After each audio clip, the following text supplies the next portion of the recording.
Баршаңызға сәлем. Сіздермен Ұлданай шарлотка пирогын жасайтын боламыз. Дәл осындай дәмді, биік, әдемі боп көтерілетін және үлпілдек боп пісетін шарлотка пирогын жасағыңыз келсе, менімен бірге видеоның соңына дейін қарап, бірге дайындайық. Ал кірісетін боламыз. Достар, салған видеолар ұнап жатса, лайк басып комментарий жазуды ұмытпаңыздар. Бізге қажеттісі алма. Алмамызды жақсылап жуып тазалап аламыз. Қабығынан ашымай, осылай жұқа етіп турап алатын боламыз. Таза ыдысымызды алып, 3 штук жұмыртқаны жақсылап миксерлеп алатын боламыз. Осы жұмыртқамыздың үстіне шым-шым тұз қосып жіберсеңіз де болады. Міне, жақсылап миксерлейміз. Барлығы біркелкі болып, осылай миксерленуі керек. Мен осындай ванильный сахар қосатын боламын. Сізде ванильный сахар болмаса, ванилин қоссаңыз болады, дәмін кіргізетін болады. Міне, ванильный сахар қостық. 1 стақан қантымыз қосамыз. Менде стақан 200-250 миллиграмдық. Тәттірек болсын десеңіз, осылай 250 миллиграм бокалмен өлшеп салсаңыз болады. Енді жақсылап барлығын миксерлеп аламыз.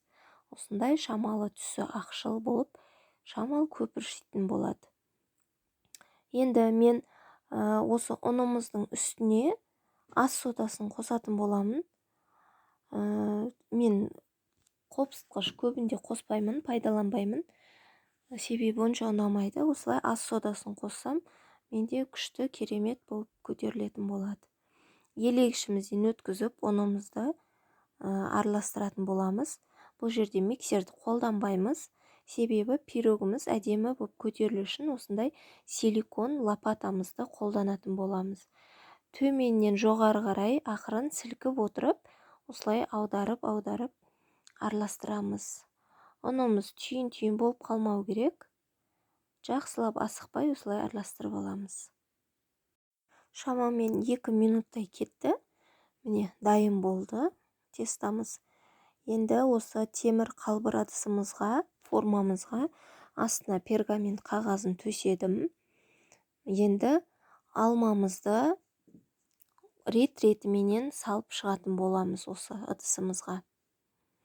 Осы пергамент қағазының үстіне аздап қант сепсеңіз де болады, сеппесеңіз де болады. Осылай алмаларымызды жайып, әдемілеп рет-ретімен қойып шығамыз. Осы алманы салғаннан кейін де қантымызды қасығымызбен аздап бетіне сеуіп шықсаңыз болады. Міне, барлығын орналастырып шықтым алмалар. Ендігі кезек, міне қалған алмаларымыздың барлығын алып қоямыз. Қазір бетіне де алма қоятын боламыз. Дайын болған міне тестамызды осы алманың бетіне құямыз және бетін тегістейтін боламыз.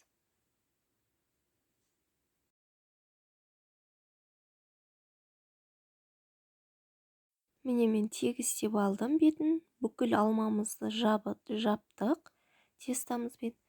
Енді бетіне де дәл осылай жаңағыдай алмаларымызды бірінің үстіне бірін қойып, әдемілеп шығатын боламыз.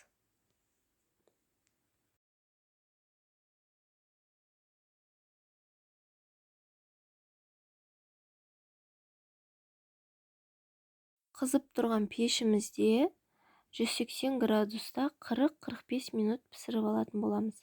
Әркімде пеш әртүрлі, сол үшін 40 минут өткеннен кейін пештің аузын ашып, мұны зубочисткаменен ортасына салып көрсеңіз болады. Сухой болса, осы шарлотка пирогымыз піскен болып есептеледі. Ал жасап көріңіз, ас болсын.